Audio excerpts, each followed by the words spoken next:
everyone, this is Fantasy-esque, and welcome to the Vampire Amazon Generation 2 predictions. Some of you might be confused about what this means, but guys, even though I'm putting this video on a Generation 3 playlist, the predictions I'm about to go through were made during Generation 2, which is why I'm considering it so in my title.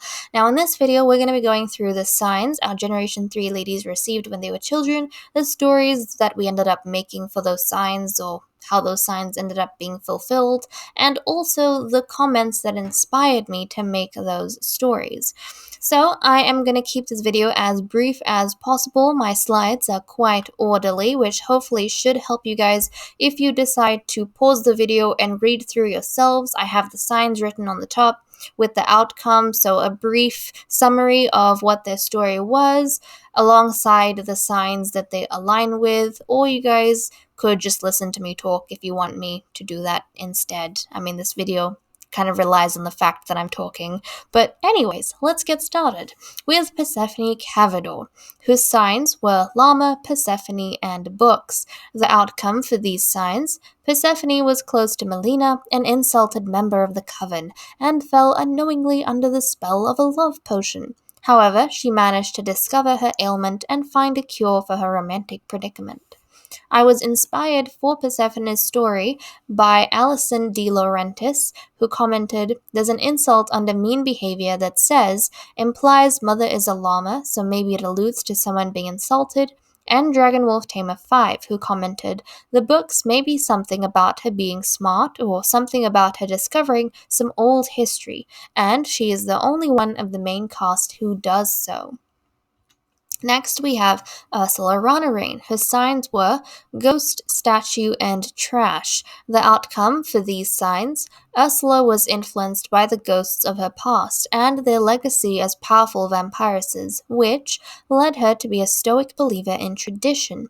Because of this, she spent her time undermining the alchemists. She saw them as trash who were tainting the castle with their mortality. Now remember that some of these signs can be interpreted as metaphor rather than something literal, so they may affect the story or come into fruition in that way. But I was inspired for Ursula's story by Dragonwolf Tamer 5, who commented, "She might meet ghosts to remove the trash that's tainting the royal household," and Pandorum, who commented, "Statue equals the goddess, to be stoic, a believer in tradition." And trash, maybe she becomes involved in too much drama when she's older. That's what I think when I think of trash anyways. Next, we have Genevieve Salazar, a princess who died before her time. Her signs were Cowplant, Record, and Contact. The outcome for these signs: Genevieve was fated to die before her time and was the youngest in Record to ever do so. Later, as a ghost, she never made any contact with members of the Coven. So with some of our gals, we kind of have a hard time making their stories because they decide to die on us before we are ready, like Genevieve did in Generation 2. So we actually had no control over how her signs would come into fruition. She wrote her own story, literally, and I had to think of how her end kind of filled out all of the signs that she had, or what checks they made on the signs.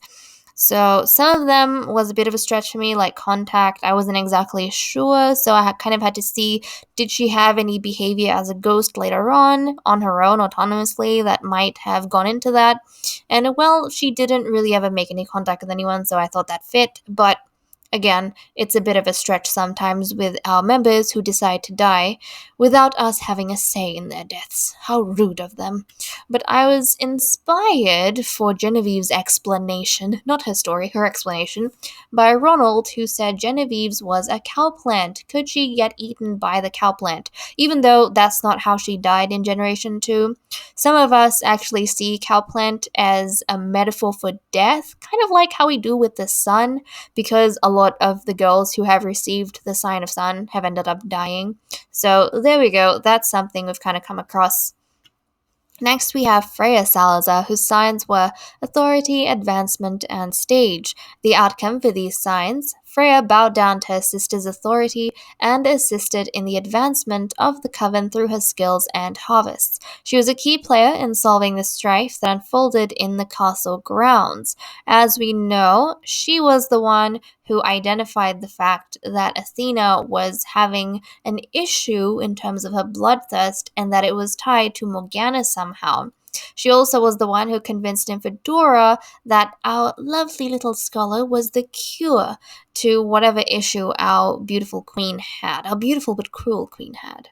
So there we go. I was inspired for her story by Ronald, who commented, "Stage can mean she might take the spotlight," and Artist Games, who commented, "Stage, she is going to be dramatic." Next, we have Athena Salazar, the queen herself. The signs she received were Sea Monster, Morgana, and Protest.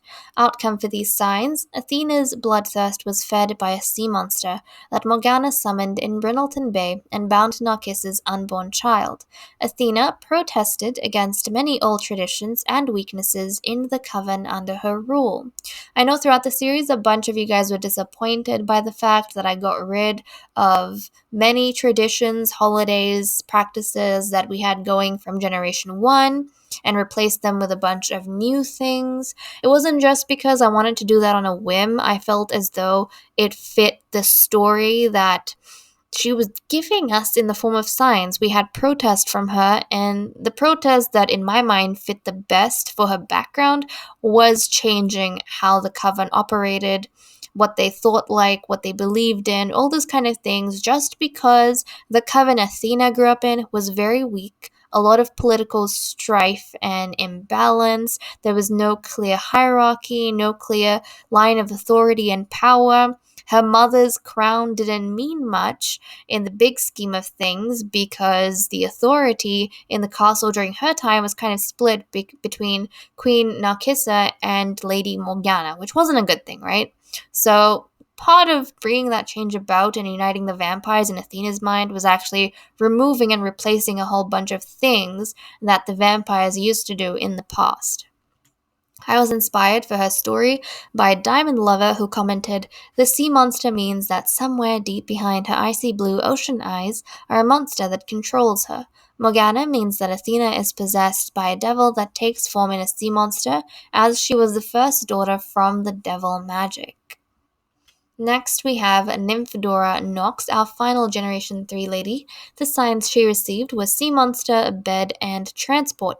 The outcome for these signs: born into residual devil magic, she had the innate ability to calm Athena's bloodthirst. To cure Athena, Nymphadora had to consummate their relationship, which caused her to forsake the coven and go on a long exile to Selva Dorada.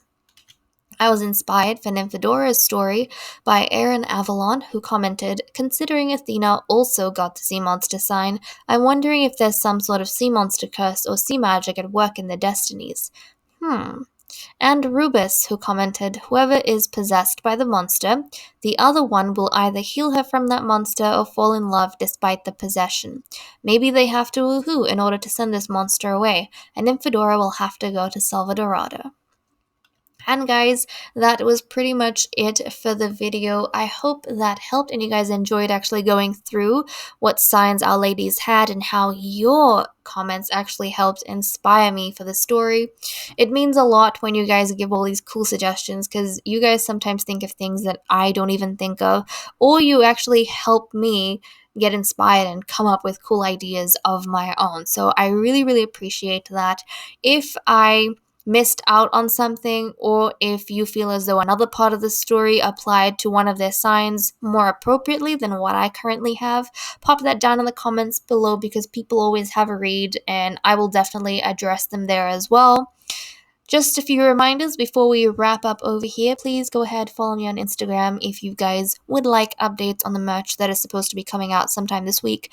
But at this rate, I think it'll be coming out next week. So I will put news up there before I put it on YouTube or anywhere else.